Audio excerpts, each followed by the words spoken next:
Pada siang hari ini kita akan materi kita adalah pengadaan sarana dan prasarana ya. Semoga kalian semua sehat. Sekarang yang akan menampilkan adalah kelompok 6 full senyum dia. Karena bajunya beda sendiri ya. Ya, baiklah, sekarang kita perhatikan temanmu akan memaparkan materi pengadaan sarana dan prasarana. Ya, silakan. Assalamualaikum warahmatullahi wabarakatuh. Waalaikumsalam warahmatullahi wabarakatuh. Kami dari kelompok 6 ingin mempresentasikan tentang PPT berjudul Pengadaan Sarana dan Prasarana. Sebelumnya perkenalkan, nama saya Syafai Indriani. Nama saya Ida Syakirana. Nama saya Hasbian Nurlani Mahakin. Dan saya Najwa Mawan.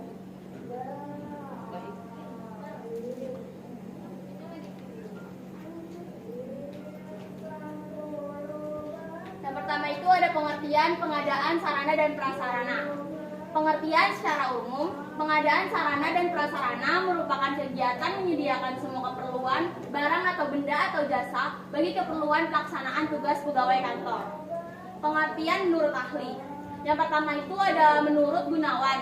Pengadaan sarana dan prasarana adalah segala kegiatan untuk menyediakan semua keperluan barang, benda, dan jasa bagi keperluan pelaksanaan tugas. Yang kedua ini ada menurut Minarti. Pengadaan sarana dan prasarana harus disesuaikan dengan kebutuhan, baik berkaitan dengan jenis dan spesifikasi, jumlah waktu, tempat, dengan harga maupun sumber yang dapat dipertanggungjawabkan. Nah, ini yang kedua ada tujuan pengadaan. Tujuan pengadaan itu dibagi menjadi 4. Yang pertama, untuk memenuhi kebutuhan agar kegiatan dapat berjalan lancar serta tidak terlambat. Yang kedua itu membantu melakukan pengadaan secara terencana, sesama, dan berhati-hati sehingga dapat menyiapkan berbagai perlengkapan secara maksimal sesuai dengan kebutuhan. Yang ketiga adalah memberikan hasil yang efisien dan juga tepat. Yang keempat, membantu pemeliharaan sarana dan prasarana agar siap pakai kapanpun. Oke, kita sebelumnya dulu. Baik ya, kita kembali ke awal dulu ya, pengertian sarana, pengadaan sarana secara umum dulu ya. Ya, pengadaan itu artinya apa menurut kamu? Pengertian pengadaan adalah memenuhi kebutuhan setiap kantor ya, bagi barangnya misalnya yang kurang atau yang rusak. Nah, kita harus mengadakan pengadaan barang, menyediakan semua keperluan barang, benda, jasa bagi pelaksanaan pegawai kantor. Sama kayak kita gini ya. Ketika barang kita ada yang rusak, misalnya monitor atau misalnya printer ya, kamu tidak dapat melakukan tugas secara efektif dan efisien ya. Makanya harus diperbaiki. Nah, kalau tidak bisa diperbaiki, sudah rusak parah, baru kita beli baru, itu namanya pengadaan ya. Harus dipahami ya, pengadaan adalah menyediakan ya, menyediakan semua keperluan ya, keperluan kantor kalau di kantor, kalau di sekolah namanya keperluan untuk kegiatan di sekolah kita ya. Ada beberapa pendapat, yaitu ada yang menurut Gunawan, semuanya secara ini menurut pendapat ahlinya menurut Pak Gunawan, pengadaan sarana prasarana adalah kegiatan menyediakan semua keperluan barang, benda, jasa untuk keperluan pelaksanaan tugas. Sama nggak menurut Minarti? Coba dibaca. Harus disesuaikan dengan kebutuhan. Hampir sama ya? Ya, hampir sama. Jadi kita ambilnya secara umum. Berarti pengadaannya adalah kegiatan menyediakan ya, menyediakan semua keperluan untuk melancarkan kegiatan kantor. Yang sesuai harus sesuai spesifikasinya, waktu, tempat, dan harga ya. Yang penting lagi memang sumber dana yang paling penting, dari mana dibeli barang itu, apakah dari biaya kantor atau dari karyawan perorangan, yaitu menurut pengertian pengadaan sarana. Sudah paham? Ya, silakan dilanjut. Selanjutnya ada prinsip-prinsip pengadaan sarana dan prasarana. Yang pertama ada prinsip pencapaian tujuan. Prinsip pencapaian tujuan ini merupakan sarana dan prasarana yang ada di dalam suatu organisasi itu harus dalam keadaan siap pakai. Yang kedua itu prinsip efisien, yaitu pengadaan sarana yang harus dilaksanakan sesuai rencana yang ada secara dengan seksama. Yang ketiga ada prinsip administrasi, yaitu merupakan manajemen sarana dan prasarana harus selalu memperhatikan undang-undang, peraturan, instruksi, dan petunjuk teknis yang ada. Selanjutnya nomor 4, prinsip kejelasan tanggung jawab, yaitu merupakan manajemen sarana dan prasarana yang harus didelegasikan kepada anggota sekolah yang memiliki kewenangan. Selanjutnya ada prinsip kohesifan, yaitu merupakan manajemen sarana dan prasarana harus direalisasikan dalam bentuk proses kerja yang kompak. Oke, satu persatu dulu dong dijelasin dong. Mari Mbak Abang.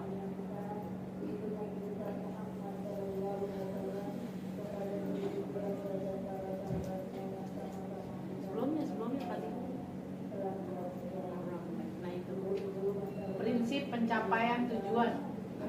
Pada saat kita mengadakan pengadaan sarana prasarana, tujuannya adalah supaya, kalau dibilang prinsip pencapaian tujuan, supaya tujuan kita tercapai. Ya misalnya, ya sekarang tugas kamu suruh ngeprint misalnya, Bu monitornya rusak, atau misalnya ya begitu dong, belum apa-apa udah mau tiduran aja, atau Bu printernya rusak, bisa nggak tercapai? Nah, berarti itu pengadaan barang harus dilihat. Lalu prinsip efisien, ya, supaya pekerjaannya itu tepat waktunya selesai, maka kita harus mengadakan barang yang efektif dan efisien sesuai kebutuhan tadi ya, sesuai kebutuhan. Lalu prinsip administrasi.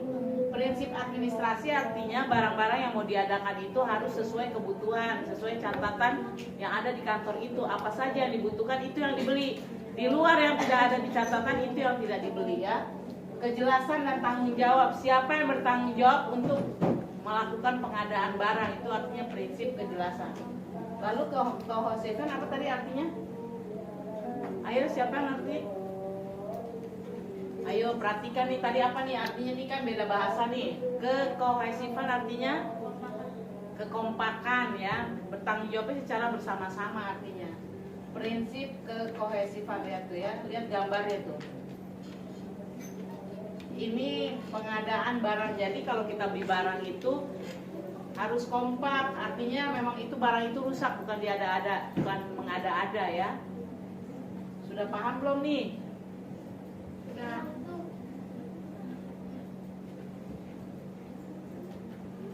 Kamu jangan klik yang sebelah kiri aja kalau gini. Nah, itu aja udah diputar. Nah, udah bawahnya lagi. Oke, udah. Kamu sambil dijelasin ya, jangan baca aja. Silakan lanjut. Selanjutnya ada metode pengadaan sarana dan prasarana. Yang metode pertama ada pembuatan sendiri. Pembuatan sendiri itu merupakan cara atau metode pemenuhan kebutuhan sarana dan prasarana yang dilakukan dengan membuat bahan atau barang sendiri yang dilakukan oleh seluruh anggota yang ada di dalamnya. Selanjutnya ada pembelian. Pembelian itu merupakan cara untuk memenuhi kebutuhan sarana dan prasarana baik di lingkup instansi, sekolah, organisasi, ataupun perusahaan dengan cara membayar sejumlah uang tertentu kepada penjual untuk mendapatkan berbagai sarana dan prasarana yang dibutuhkan sesuai dengan kesepakatan kedua belah pihak. Yang ketiga ada peminjaman. Metode peminjaman ini digunakan secara cuma-cuma untuk sementara waktu dari pihak lain yang bermaksud untuk kepentingan suatu instansi, sekolah, atau organisasi dan perusahaan tersebut berdasarkan perjanjian pinjam-meminjam. Yang keempat ada penyewaan. Penyewaan merupakan cara memenuhi kebutuhan sarana dan prasarana organisasi dan instansi dengan jalan pemanfaatan sementara barang milik pihak lain untuk kepentingan instansi tersebut dengan cara membayar berdasarkan perjanjian sewa menyewa. Yang kelima ada penerimaan hibah atau bantuan. Penerimaan hibah atau bantuan ini merupakan cara untuk memenuhi sarana dan prasarana secara cuma-cuma dari pihak lain. Biasanya metode ini itu dilakukan dengan adanya kesepakatan dengan membuat berita acara. Kemudian ada penukaran, merupakan pemenuhan kebutuhan yang dilakukan dengan jalan menukarkan sarana dan prasarana yang dimiliki dengan sarana dan prasarana yang dibutuhkan di instansi lain, dan dilakukan dengan mempertimbangkan adanya saling menguntungkan di antara kedua belah pihak. Yang ketujuh ada pendaur ulangan, yaitu metode yang dilakukan dengan cara memanfaatkan barang yang sudah tidak terpakai menjadi barang yang berfungsi dan juga berguna untuk kepentingan instansi tersebut. Yang kedelapan, ada perbaikan dan rekondusi, yaitu metode yang dilakukan dengan cara memenuhi kebutuhan sarana dan prasarana dengan cara melakukan perbaikan sarana dan prasarana yang sudah mengalami kerusakan. Perbaikan tersebut itu harus dilakukan sesuai dengan metode yang berlaku. Nah, lihat nih ada 8 ya, ada 8 cara pengadaan sarana prasarana. Yang gampang adalah membeli ya, nggak pakai repot-repot. Kalau pembuatan sendiri contohnya apa? Misalnya kita dalam melakukan suatu aktivitas tapi bisa kita kerjakan secara gotong royong tadi. Bikin apa ya kira-kira ya? Ini laci buat naruh lapis. Berapa? Laci yang kecil buat naruh lapis. Laci. Oh, laci buat alat tulis. Oke. Apalagi misalnya bikin kursi bisa nggak kita kalau misalnya nggak ada. Ini kan kalau pengadaan barang itu artinya mengadakan barang sesuai keuangan dari perusahaan ya. Kalau uangnya banyak kita bisa beli semuanya. Tapi kalau nggak ada bisa buat sendiri atau pinjam ya, pinjam dulu, pinjam, bayar uang sewanya. Bisa juga sewa. Pinjam ada yang pinjam gratis, tapi mana ada sekarang pinjam gratis ya. Pinjam itu pasti ada jaminan. Lalu yang dibilang keempat tadi sewa, biaya sewa berapa hari atau sebulan biasanya gitu ya. 3 bulan biasanya kita kalau mau nyewa barang begitu, namanya sistem sewa. Sewa tuh nggak ada sehari. Kalau pinjam boleh 1 hari, tapi kalau sewa 3 hari nanti ada biayanya ya. Hibah artinya ada hibah. Hibah tahu artinya? Hibah itu artinya kamu menerima bantuan tanpa ada embel-embel. Misalnya gini, contohnya sekolah kita. Sekolah kita membutuhkan kursi, ya. Terus di 48 dia ada mau ganti barang baru. Barangnya ternyata masih bagus. Oh, itu 50 perlu tuh kita hibahkan aja ke situ. Jadi kita dikasih barang yang bekas pakai, ya. Hibah namanya. Atau barang baru juga boleh. Hibah itu boleh juga barang baru. Tapi tidak ada embel-embelnya. Kalau hibah itu artinya diberikan secara cuma-cuma ya, hibah. Nah, kalau penukaran berarti tuker. Apa nih, kita butuhnya apa? Kita misalnya butuhnya komputer. Oh, ini kita printer kita banyak, kita tuker. Jenisnya harus sama, jangan kursi diganti sama komputer, gak cocok ya. Kursi diganti sama meja, harus sesuai fungsinya. Terus daur ulang. Kamu kan OSIS daur ulang sering ya? Daur ulang tuh artinya diapain?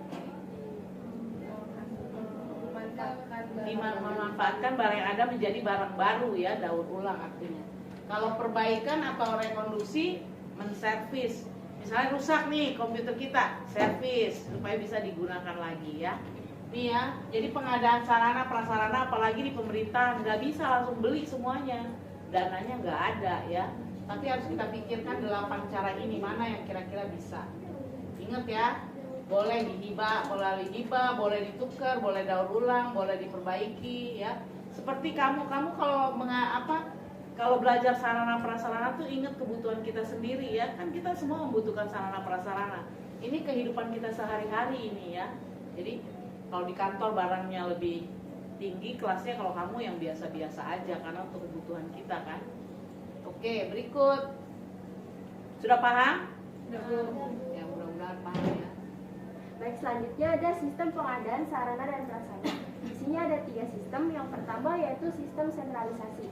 Sistem sentralisasi ini merupakan sistem dalam pengadaan logistik, yaitu cara pengadaan perbekalan di mana kewenangan dalam pengadaan perbekalan bagi seluruh unit kerja dalam organisasi diberikan pada suatu unit kerja tertentu. Yang kedua ada sistem desentralisasi. Sistem desentralisasi ini yaitu sistem pengadaan perbekalan di mana kewenangan pengadaan perbekalan diserahkan pada masing-masing unit kerja. Yang ketiga ada sistem campuran. Sistem campuran merupakan sistem atau cara pengadaan perbekalan dengan mengkombinasikan antara sistem sentralisasi dengan sistem desentralisasi. Udah paham nih, sentral artinya pusat ya. Ya.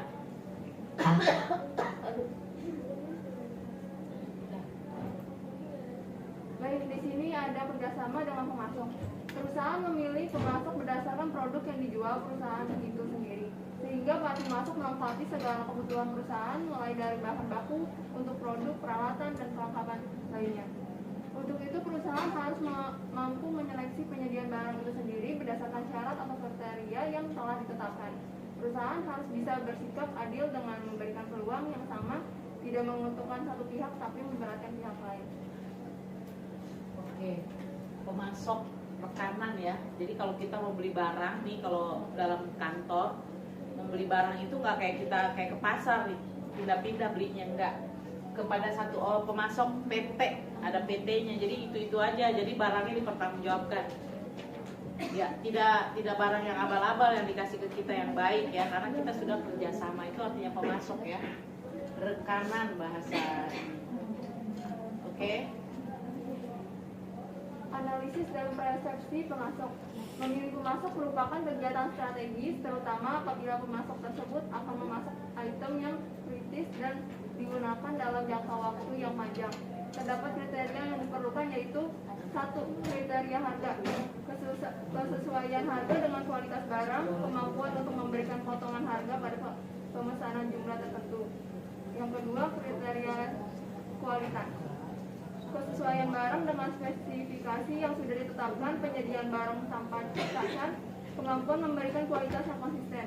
Yang ketiga, ada kriteria ketepatan pengiriman, yaitu kemampuan untuk mengirimkan barang sesuai dengan tanggal yang disepakati, kemampuan dalam hal penanganan sistem transportasi. Yang keempat, ada kriteria ketetapan jumlah, yaitu ketetapan dan kesesuaian jumlah dalam pengiriman dan kesesuaian isi kemasan. Yang terakhir, ada kriteria customer core, kemudahan untuk dihubungi, kemampuan untuk memberikan informasi secara jelas dan mudah untuk dimengerti, kecepatan dalam hal menanggapi permintaan pelanggan, dan cepat tanggap dalam menyelesaikan keluhan pelanggan. Ya baik, ini kalau kita dalam perusahaan ya. Kalau kamu secara pribadi, sekarang kamu sering belanja online ya. Jarang kita jalan. Nah ini hampir sama nih. Jadi kalau kita belanja online itu kan kamu pakai apa nih? Yang kamu percaya apa tuh pemasoknya? Oh harganya misalnya selisih 5 perak juga kamu nggak mau kan? Cari dari Lazada, Shopee lebih murah. Terus cara pengirimannya misalnya, semua kamu pelajari ya. Dari harga, kualitas, mau kamu kan maunya barang bayarnya murah tapi barang bagus ya. Ada nggak begitu? Ada. Kita cari sampai dapat ya. Yang kira-kira ongkirnya gratis, ya kamu cari semuanya itu. Barangnya bagus ya. Terus harganya murah, waktunya kalau ngirim nggak lama-lama, tepat ya sesuai yang kamu mau pakai. Lalu ada ini customer care, ini artinya apa? Yaitu kemudahan untuk dihubungi, kemampuan untuk memberikan informasi secara jelas dan mudah untuk dimengerti. Ya barang-barang yang dia jualkan harus dipromosikan dulu dan tidak menipu ya biasanya. Jadi harus ada pelayanan untuk konsumennya itu merasa yakin, care ya. Harus merasa yakin bahwa barang-barang yang dia jual itu adalah bagus. Kamu sekarang nggak suka lagi kan ke mall-mall ya? Semuanya by HP ya belanja itu. Karena nggak capek. Kalau kita jalan-jalan misalnya mau ke pasar nih, baru sampai udah haus, udah lapar, capek ya. Lalu ongkos kamu perhitungkan lagi. Kalau online tinggal kamu lihat berapa nih biaya kirimnya. Terus berapa lama nih, di mana nih gitu ya. Kalau cocok baru kamu oke. Nah, sekarang ini hampir sama ya. Cuman kalau ini kan partainya besar barangnya itu bisa dibeli banyak. Kalau kamu kan retail namanya ya. Oke. Lanjut. Bagian selanjutnya ada ketentuan pengadaan sarana dan prasarana. Yang pertama, mengikuti prosedur pengelolaan pembekalan. Dalam kegiatan pengadaan adalah mengikuti prosedur pengelolaan pembekalan yang biasanya memerlukan pertimbangan mengenai jenis-jenis perabotan, peralatan, dan perlengkapan kantor. Yang kedua, menentukan jenis, kualitas, dan kuantitas perlengkapan yang diberlakukan. Yaitu, pegawai harus menentukan jenis, kualitas, dan kuantitas perlengkapan yang diperlukan terlebih dahulu. Yang ketiga, ada menyediakan dan menggunakan fasilitas sarana dan prasarana kantor dalam kegiatan operasional. Yang keempat, menyediakan pembekalan sesuai dengan anggaran operasional yang berlaku. Yang kelima, menyimpan dan memelihara perlengkapan kantor. Tahap ini sangat penting untuk menyimpan pemeliharaan peralatan kantor karena harus memastikan pengumpulan dan pengolahan data pembekalan kantor dilakukan secara benar. Jika terdapat peralatan atau perlengkapan kantor yang sudah tidak dapat digunakan, maka dilakukan untuk menghapus data perlengkapan tersebut. Yang keempat, ada mengumpulkan dan mengolah data pembekalan kantor. Dan yang terakhir, yang ketujuh, menghapus perlengkapan sarana dan prasarana kantor yang sudah tidak dapat digunakan sesuai prosedur penggunaan barang. Oke, diperhatiin ya, temennya lagi ini ya. Dan dilihat nih barang-barang kalau sudah ada semua di kantor, pembekalannya tuh menentukan jenis, kualitas dan kuantitas perlengkapan yang diperlukan ya sesuai dengan jumlah karyawan. Terus menyediakan perbekalan sesuai anggaran yang berlaku. Jadi kantor juga kalau membeli barang itu tidak berlebihan, sesuai anggaran yang ada. Lalu menyimpan dan memelihara perlengkapan dengan baik, mengumpulkan dan mengolah data pembekalan, artinya diinventarisasi. Barang-barang yang ada harus dicatat, namanya diinventaris ya. Kalau barang-barang yang rusak dan tidak bisa lagi diperbaiki, langsung dimusnahkan, jangan lagi disimpan-simpan ya. Itu nanti sarang nyamuk, sarang kotoran.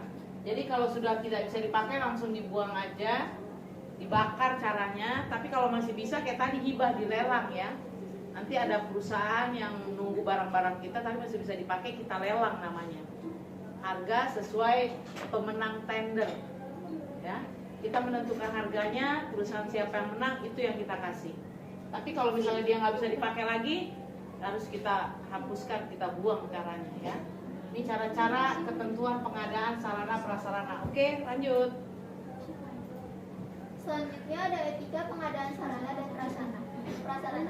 Yang pertama, melaksanakan tugas secara tertib. Jadi kita harus melaksanakan tugas-tugasnya itu secara tertib dan benar juga. Yang kedua, ada bekerja secara profesional dan mandiri. Yang ketiga, tidak saling mempengaruhi baik langsung maupun tidak langsung. Dan yang keempat, ada menerima dan bertanggung jawab atas segala keputusan yang ditetapkan. Yang kelima, menghindari serta mencegah terjadinya pertentangan kepentingan para pihak yang terkait. Dan yang terakhir, menghindari dan mencegah terjadinya pemborosan keuangan negara dan penyalahgunaan wewenang atau kolusi.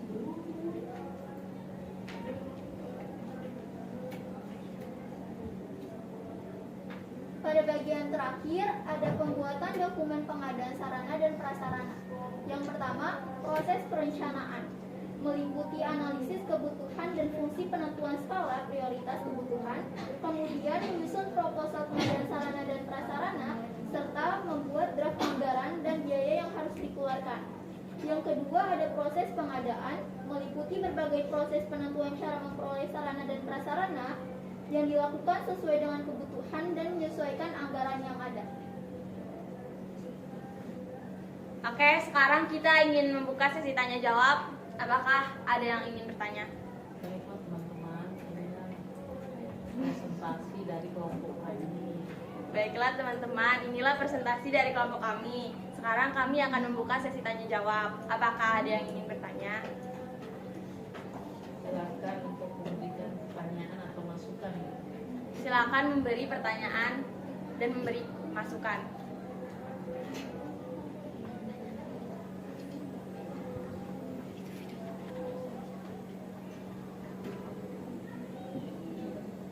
Ya, silakan. Atau ada hal-hal yang kurang dari PPT ini mengenai pengadaan sarana prasarana, silakan masukannya. Ya, silakan perwakilan aja dari kelompok 1, 2, 3, 4 sampai 5.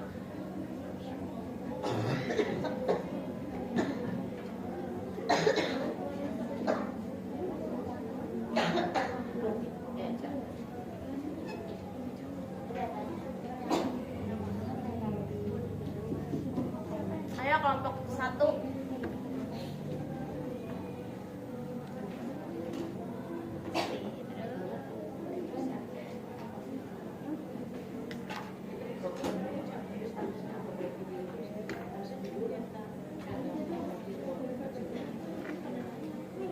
Ayo silakan di komen ya, atau memberikan pertanyaan. Menurut kamu kurang lengkap ini PPT-nya, silakan aja. Kalau mau kritik membangun silakan ya. Iya Bu.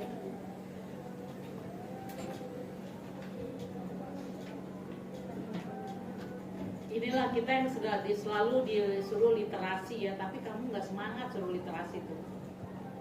Sekarang nggak ada lagi diterangin satu persatu, semuanya harus kita mengamati, langsung kita bisa ambil kesimpulannya.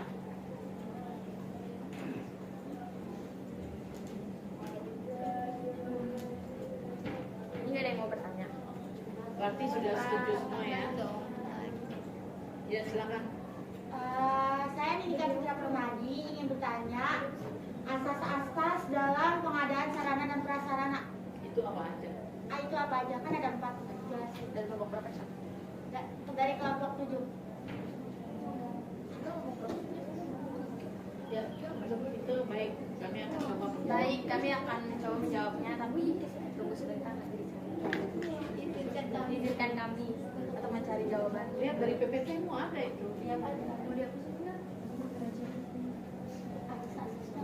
Siapa? Lu, itu dapat gua lu ya? Jangan diganggu, ini kan lagi video. Oh iya, video.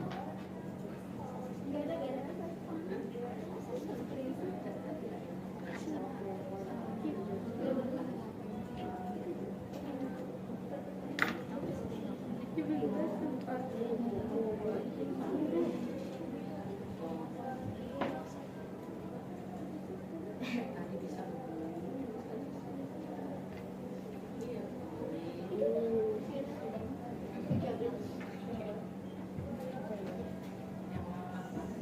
Baik, saya akan menjawab pertanyaan dari Caca kelompok 7. Yang pertama yaitu asas-asas pengadaan sarana dan prasarana ada 4. Yang pertama yaitu asas kecepatan, yaitu asas yang berhubungan dengan waktu atau jadwal kegiatan. Yang kedua, asas ketepatan, yaitu asas yang terkait dengan masalah kualitas atau kuantitas atau volume dari ketentuan teknis yang telah dicantumkan dalam program perencanaan. Yang ketiga ada asas kebenaran, yaitu asas yang ditinjau dari kebenaran atau kesesuaian hukum atau peraturan yang berlaku. Yang keempat ada asas pengamanan, yaitu asas ini terkait dengan keutuhan barang dari pengirim sampai di gudang pengguna. Terima kasih. Sudah cukup jawabannya? Sudah. Saya kelompok lain yang ingin bertanya. Oke, Kira. Saya berdasarkan mana dari kelompok 5 ingin bertanya. Contoh dari pendaur ulangan dalam metode pengadaan sarana dan prasarana di suatu perusahaan itu apa? Baik, terima kasih pertanyaannya.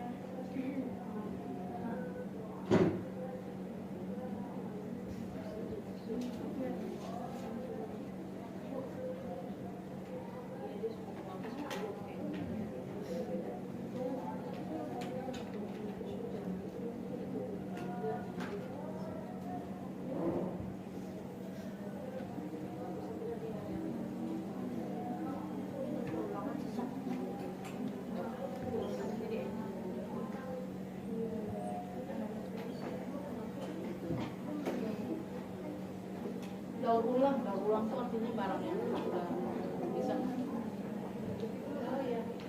Udah datu ibu guru kita. Main.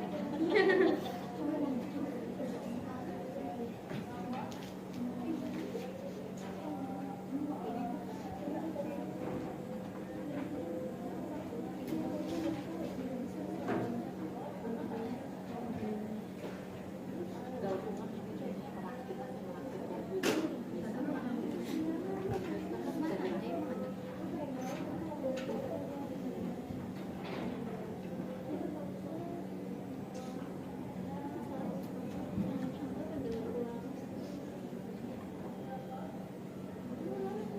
Ibu bantu ya contoh daur ulang tuh. Udah, oke silakan.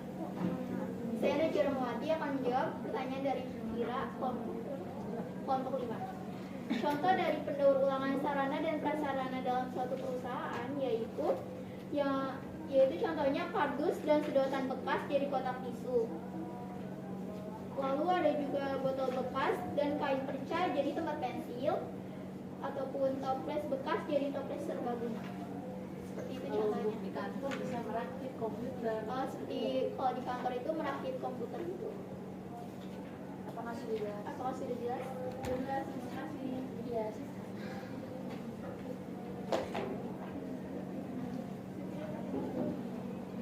Saya Zafranisa dari kelompok 2 yang bertanya, kan sistem pengadaan sarana dan prasarana itu ada 3. Nah, contoh dari sistem campuran itu apa aja? Sistem Ya, kalau diskusinya tadi. Iba, yang mana di video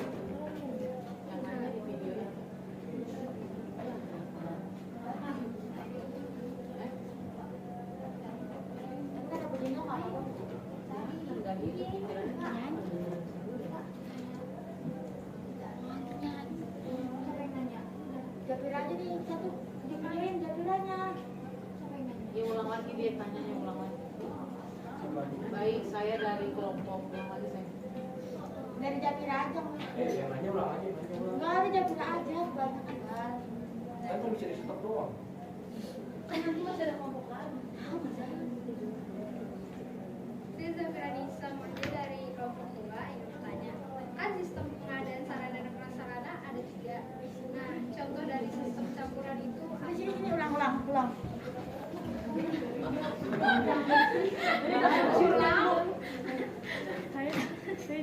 Kalau dari situ kan nggak berapa. Iya, jadi Tadi sudah dari sini. Dari ada bapaknya Japira. Enggak, sini ada dia. Kelihatan loh. harus kelihatan muka apa? Kalau nggak lihat, mau di sini. Ya Allah. Udah gini deh. Asik. Saya Zafira Nisa dari kelompok Lu maju ada sini. Ya Allah, Cak.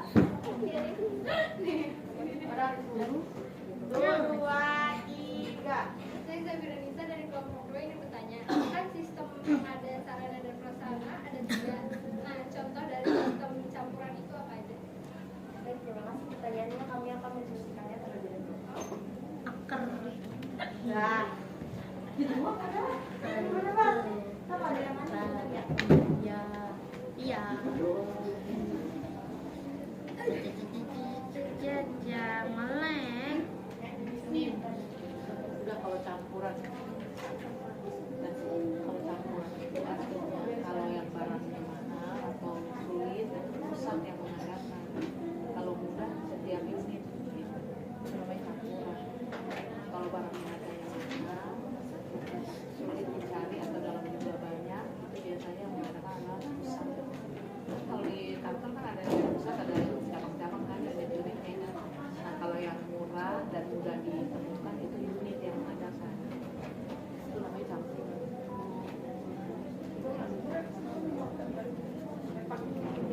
Oke, perhatikan, coba dijawab ya.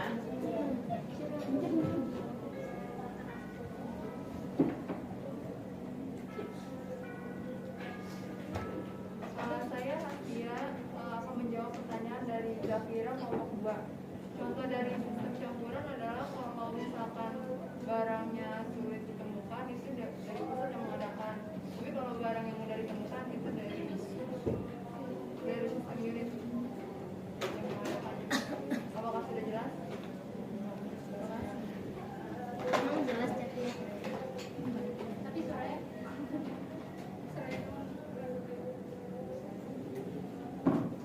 Baik, ada lagi? Ada lagi yang ingin bertanya? Nah, itu Iqbal. Sabar.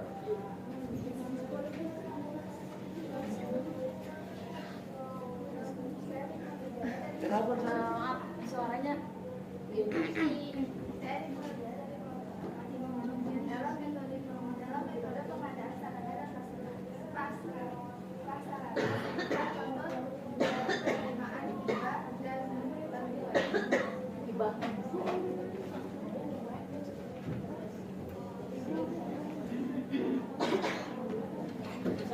Sebelumnya terima kasih atas pertanyaannya. Izinkan kami untuk berdiskusi.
di kamar mandi, Cok. Ada yang nelfon.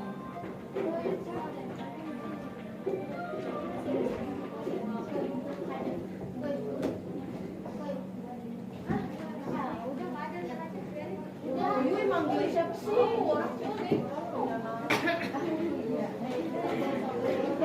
Udah ada dibaca. Makasih ya. Oh, jemput. Baik, saya akan menjawab pertanyaan dari Kak Fira. Oh iya, Niko ya. Baik, saya akan menjawab pertanyaan dari Nikma. Dalam metode pengadaan, sebutkan contoh dari penerimaan hibah atau bantuan. Contohnya yaitu misalkan suatu perusahaan itu kekurangan dana, terus ada perusahaan lain yang ingin menyalurkan sumbangan atau bantuan ke perusahaan tersebut. Jadi contohnya itu bisa menerima bantuan berupa sumbangan, hibah, dan menerima hak orang lain dari perusahaan lain. Apakah sudah jelas? Maka ada yang bertanya lagi. Sabar, Mal.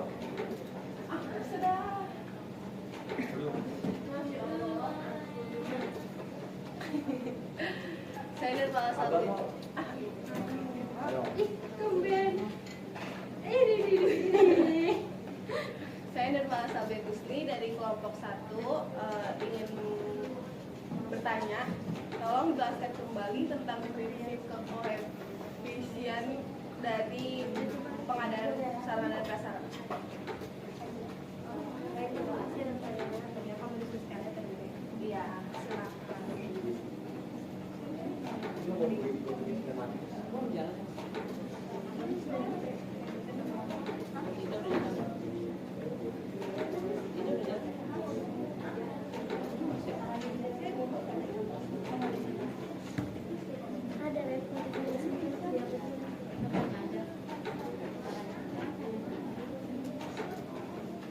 Nanti hujan loh.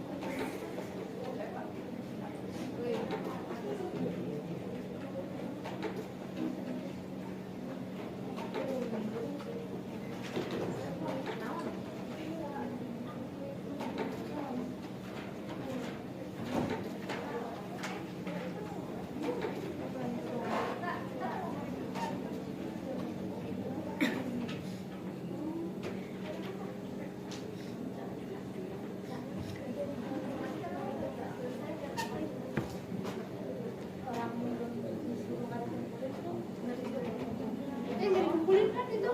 Nggak. Paling nanti pas begini doang.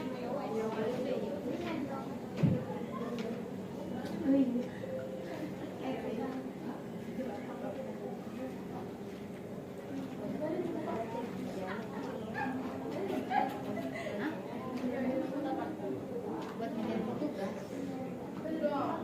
Emang nggak ada? Sini dong Pak, ambil. Ada nih. Nggak ada yang pakai. Nggak jadi. Thank you loh. Alexa, mana sebenarnya? Emang nggak ada kan? Jadi Ngelik banget. Ih, ngelik. di situ ada nggak? Ada di PPT yang dari Najwa. Oke. Tahu, mana sih?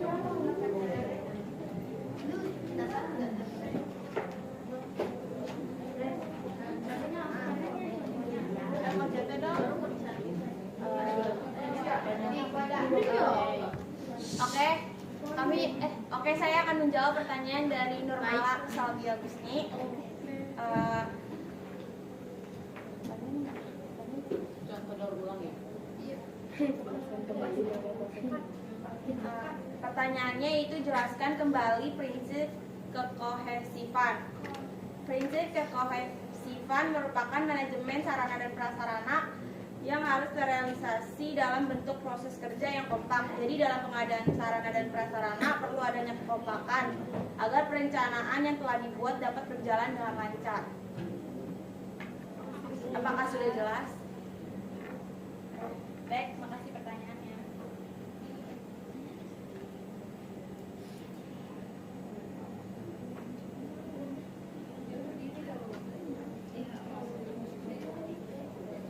Udah mau nanya lagi? Sabar.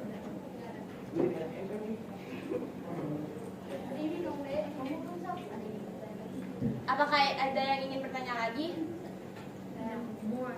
Baik, Kak. Kalau sudah, Kenalkan, saya Rizka Faryani dari kelompok 3. Saya ingin bertanya, kan di etika pengadaan sarana dan prasarana ada menghindari dan mencegah terjadinya pemborosan keuangan negara dan penyalahgunaan wewenang atau kolusi. Itu contohnya apa? Dan bagaimana sih cara kita mencegahnya dan menghindarinya? Terima kasih. Baik, terima kasih pertanyaannya. Kami akan mendiskusikannya terlebih dahulu.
Jadi kalau membeli barang itu, tadi kan ada kolusi kan dibilangnya tidak boleh menawar barang kerjasama yang nggak bagus tuh kolusi, namanya korupsi juga ya. Kolusi itu kerjasama yang tidak bagus. Misalnya dibikin harganya 1.000, kamu bikin harganya 1.500 misalnya, itu namanya merugikan perusahaan. Jadi harus harganya transparan ya.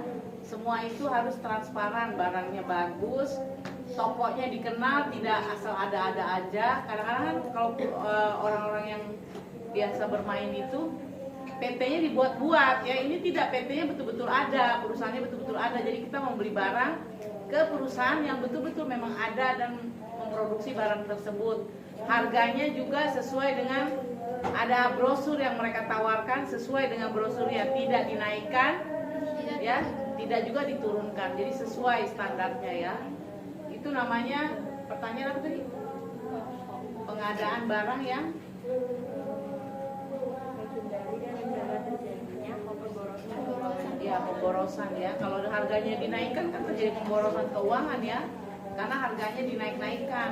Nah itu nggak boleh. Jadi menghindarinya, semuanya harus pakai tim. Kalau mau beli barang itu pakai tim, tidak boleh perseorangan. Sama kayak di kelas, kalau di kelas ngadain misalnya dari uang kas nih, uang kas kan uang kita bersama kan. Ingin membeli sesuatu nggak bisa yang jalan satu orang, harus dua.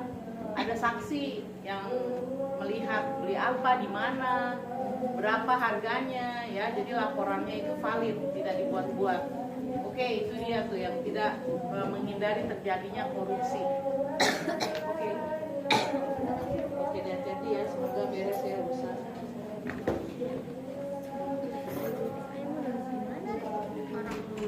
Sudah? Ada lagi? Ada lagi yang mau bertanya? Yang memberikan masukan coba. Jangan bertanya semuanya, boleh memberikan masukan. Ya, semoga kalian paham ya dengan materi pengadaan sarana prasarana. Baik, boleh silakan ditutup. Sekian presentasi dari kami, semoga bermanfaat bagi kalian semua. Kurang lebihnya mohon maaf. Wassalamualaikum warahmatullahi wabarakatuh. Waalaikumsalam warahmatullahi wabarakatuh.